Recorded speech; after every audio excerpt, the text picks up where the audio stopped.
Halo teman-teman, ketemu lagi di channel kami Investasi Kesehatan. Jadi pada kali ini kita akan mencoba membahas tentang salah satu keluhan yang sering dikeluhkan oleh wanita pada usia reproduksi. Apa itu? Nyeri panggul dan nyeri haid. Penyebabnya apa? Bagaimana mengatasinya? Simak sampai selesai ya. Jangan lupa, salam sehat sampai tua. Hai teman-teman semua, ketemu lagi di channel Investasi Kesehatan. Sebelum kita mulai pembahasannya, jangan lupa untuk subscribe ya, supaya kami tambah semangat untuk membuat video-video selanjutnya yang penuh ilmu dan mudah-mudahan bermanfaat bagi orang banyak. Oke, tanpa berlama-lama lagi, langsung aja kita bahas materinya. Salam sehat sampai tua. Cekidot. Jadi yang dimaksud nyeri haid dan nyeri panggul di sini adalah, kalau yang dimaksud nyeri haid, nyeri yang didapat sesaat sebelum haid, pada saat haid, atau sesaat setelah haidnya selesai. Itu nyeri haid. Kalau nyeri panggul adalah nyeri pada perut bagian bawah, terutama biasanya pada saat tidak haid. Nah, bagaimana dengan penyebabnya? Nyeri haid dan nyeri panggul sendiri 70-80% adalah endometriosis.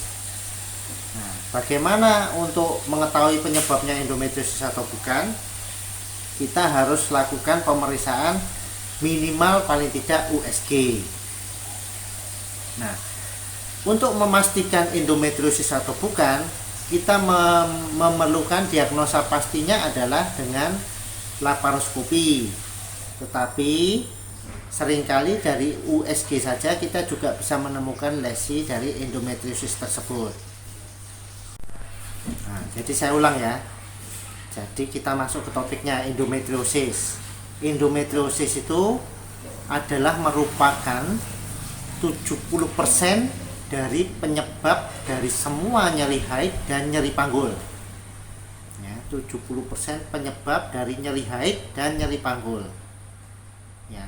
Endometriosis sendiri itu terjadi pada 1 dari 10 wanita. Jadi cukup besar ya, sekitar 10% wanita. Kemudian dari penderita endometriosis ini 30%-nya mengalami infertilitas atau susah hamil. Nah, dari penegakan diagnosanya gimana? Rata-rata pasien itu ditegakkan endometriosis 7-10 tahun setelah dia menderita endometriosis. Jadi diagnosanya biasanya terlambat. Meskipun di negara maju sekalipun, biasanya diagnosanya terlambat. Nah, apa penyebab pasti dari endometriosis? Endometriosis ini menurut saya adalah suatu penyakit yang susah ya. Kenapa susah? Karena sampai sekarang penyebabnya tidak diketahui. Suatu penyakit, bila kita tidak tahu penyebabnya, maka mengobatinya juga akan susah. Nah, bagaimana proses terjadinya endometriosis sendiri? Karena penyebab pastinya belum tahu, ini baru hanya berupa hipotesa. Banyak sekali hipotesa yang digunakan. Salah satunya adalah teori Samson yang menyebutkan bahwa darah haid yang seharusnya keluar dari rahim, jadi ini rahim, kemudian dia keluar melalui mulut rahim keluar ke luar sini, tetapi sebagian darah haidnya masuk ke dalam ruang abdomen kita atau ruang perut kita, sehingga nanti dia menempel di tempat yang salah dan kemudian tumbuh di sana. Nah, setiap kali kita haid, endometrium yang nempel di tempat lain tersebut juga ikut haid. Itulah yang menjadi alasan kenapa pada pasien endometriosis setiap kali haid terjadi nyeri haid. Setiap kali haid penyakitnya selalu bertambah parah. Terus bagaimana dengan kista coklat? Kista coklat merupakan suatu nama lain dari kista endometriosis. Maksudnya apa? Jadi sebenarnya kista coklat ini adalah endometriosis yang menempel di indung telur. Setiap kali dia, ingat cerita saya tadi ya, bahwa dia setiap kali setelah nempel di organ lain-lain, setiap kali haid dia juga akan ikut haid. Dia juga akan menimbulkan darah haid. Maka ketika dia nempelnya di dalam indung telur, dia tiap kali kita haid, dia juga akan menimbulkan darah haid. Akan juga terjadi endometrium berikutnya, sehingga makin lama indung telur kita makin besar. Nah, itu isinya adalah darah haid. Maka karena warnanya coklat, maka disebutlah dengan nama kista coklat. Yang nama lainnya sebenarnya juga adalah kista endometriosis. Jadi kista coklat sendiri sebenarnya adalah kista yang terjadi karena endometriosis. Dan ingat, saya tadi bilang biasanya diagnosanya terlambat 7-10 tahun. Nah, terlambatnya kenapa? Karena ketika orang nyeri haid, biasanya karena lesinya masih kecil, ketika USG tidak kelihatan dan dibilang tidak ada masalah. Tetapi ketika dia sudah terjadi terus dan biasanya ketahuannya pas ada kistanya ini, oh ternyata kistanya kista coklat, barulah dia terdiagnosa dengan endometriosis. Nah, terus kita melangkah ke pengobatannya. Bagaimana pengobatannya? Pengobatannya kita bisa memberikan obat-obatan atau kita bisa melakukan pembedahan atau bisa dua-duanya juga. Sangat individual tergantung penyakitnya sendiri. Nah, apa yang menjadi bahan pertimbangan? 1 adalah faktor usia. 2, berat ringannya endometriosis tersebut, karena nanti akan dikelompokkan endometriosis ini termasuk endometriosis yang mana. Terus yang ketiga adalah nyerinya sendiri, sekuat apa nyerinya, riwayat apakah dia pernah melakukan operasi pembedahan dengan endometriosis, dan bagaimana tentang fertilitasnya atau kesuburannya sendiri, apakah dia masih menginginkan kesuburan atau tidak. Jadi kalau misalnya kalau misalnya ada kistanya, apakah perlu diberikan obat saja atau perlu diberikan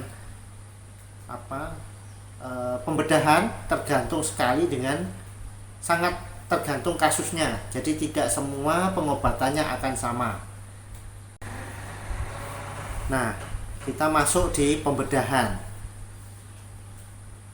Ingat tadi saya bilang bahwa pembedahan ataupun terapi dengan obat sangat tergantung dengan kasusnya seperti apa. Nah, bila terdapat kista coklat yang besar dan pasiennya menginginkan kesuburan, sebaiknya pembedahan dilakukan dengan laparoskopi. Hasilnya akan lebih baik dibandingkan operasi yang biasa, jadi yang dibelah-belah dari perut. Kenapa? Hanya satu perbedaan antara laparoskopi dengan laparotomi. Jadi laparotomi itu pembedahan yang dibuka, laparoskopi adalah dengan kita memasukkan kamera.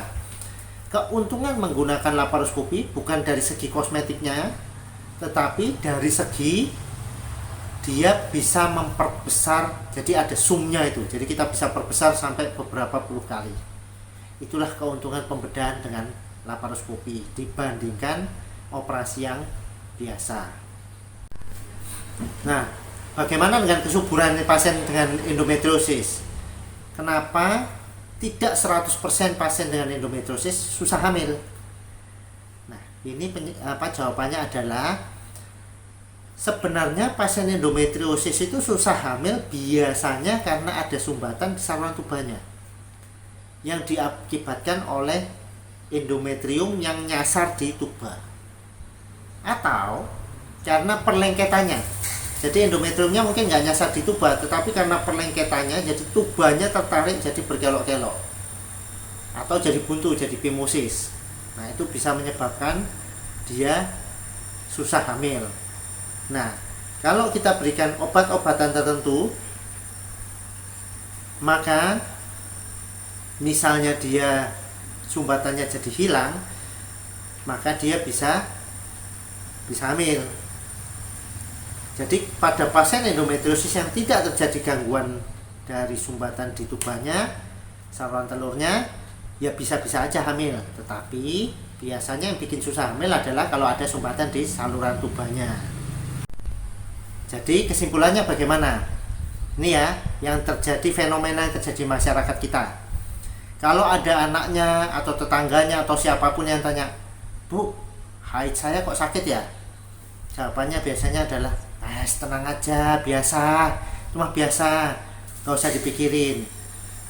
Bulan depan dan tahun depannya nanya lagi, "Bu, kok makin sakit ya?" Enggak apa-apa.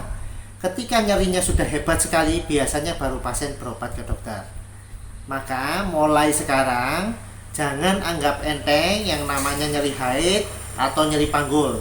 Coba dievaluasi, apakah ada endometriosis atau tidak.